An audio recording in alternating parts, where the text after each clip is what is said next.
బిడ్డల ఆలన పాలన తల్లిదైతే ఆటపాట ముద్దుమురిపం తండ్రిది. బిడ్డలను తల్లి కడుపులో పెట్టుకొని కాపాడుకుంటే తండ్రి కళ్ళల్లో పెట్టుకొని కాపాడుకుంటాడు. వారి జీవితానికి కంటి పాపగా మారి నడిపిస్తాడు. బిడ్డలపై తల్లిదండ్రులకున్న ప్రేమ అలాంటిది. కూతుళ్లపై కొండంత ప్రేమను గుండెలో దాచుకుని బయటకు గోరంత చూపించే తండ్రి ప్రేమ అనంతం, అజరామరం. ఇది కూడా అలాంటిదే. తన కంటి పాపలాగా పెంచుకున్న కూతురు ఉన్నత శిఖరాలకు చేరుకుంటూ మృత్యు కోరలకు చిక్కితే ఆ తండ్రి బాధ వర్ణనాతీతం. జీవితకాలం అది వెంటాడే వేదన. చనిపోయిన ఓ కూతురికి గుడి కట్టిన తండ్రి ఉదంతమిదే. ఆ గుడిలో తన కూతురి విగ్రహాన్ని పెట్టుకొని చూసుకుంటున్నాడు. ప్రతిరోజు తన కూతుర్ని అలంకరించుకొని చూసి కుమిలిపోతున్నాడు, మురిసిపోతున్నాడు, మైమరిచిపోతున్నాడు. కళ్ళ ముందే కూతురు ఉన్నట్టు ఆ కూతురి జ్ఞాపకాలే లోకంగా, ఆ కూతురి రూపమే కంటి దీపంగా తన జీవితాన్ని వెళ్లదీస్తున్నాడు.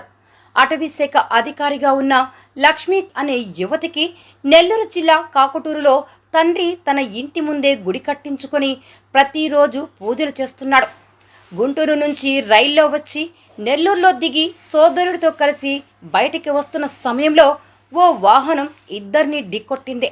ఈ ప్రమాదంలో లక్ష్మి చనిపోగా సోదరుడు గాయాలతో బయటపడ్డాడు. జీవితంలో కూతురు ఉన్నత స్థితికి చేరుకుంటుందని తండ్రి ఆనందపడుతున్న క్షణాల్లో జరిగిన ఈ ప్రమాదంతో తట్టుకోలేక, కూతురిని చూడకుండా ఉండలేక కూతురికి విగ్రహం చేయించుకుని గుడి కట్టుకొని ఆమెను ప్రతిష్ఠించుకొని పూజలు చేసుకుంటున్నాడు. కన్న బిడ్డలపై కన్న తండ్రి ప్రేమ అలాంటిది.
మాది కాకుటూరు గ్రామం, వెంకటాచలం మండలం, నెల్లూరు జిల్లా.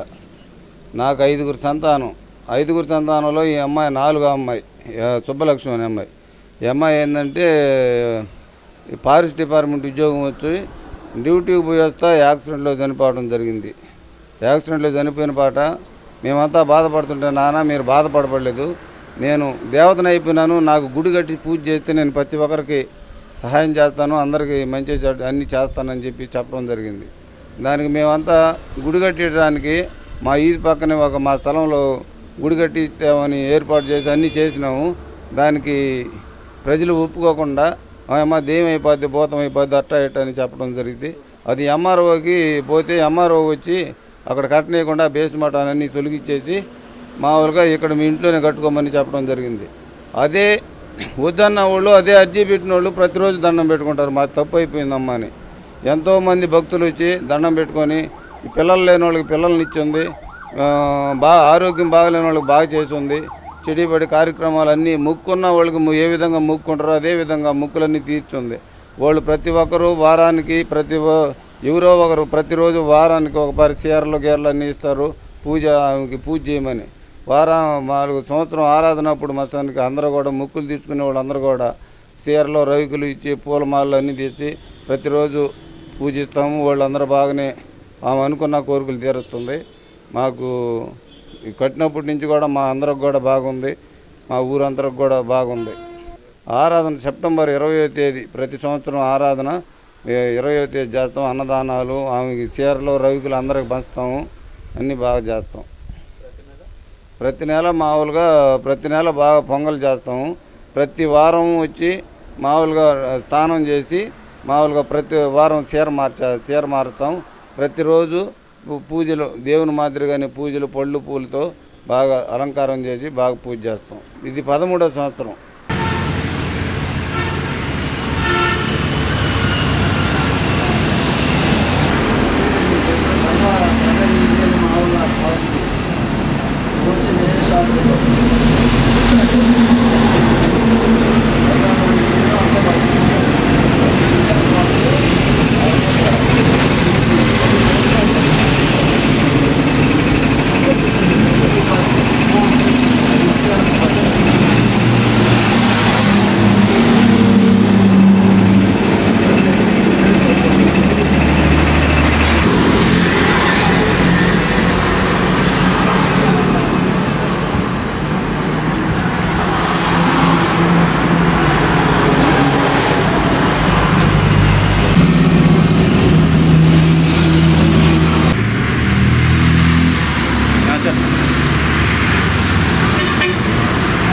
నేను చెప్పాను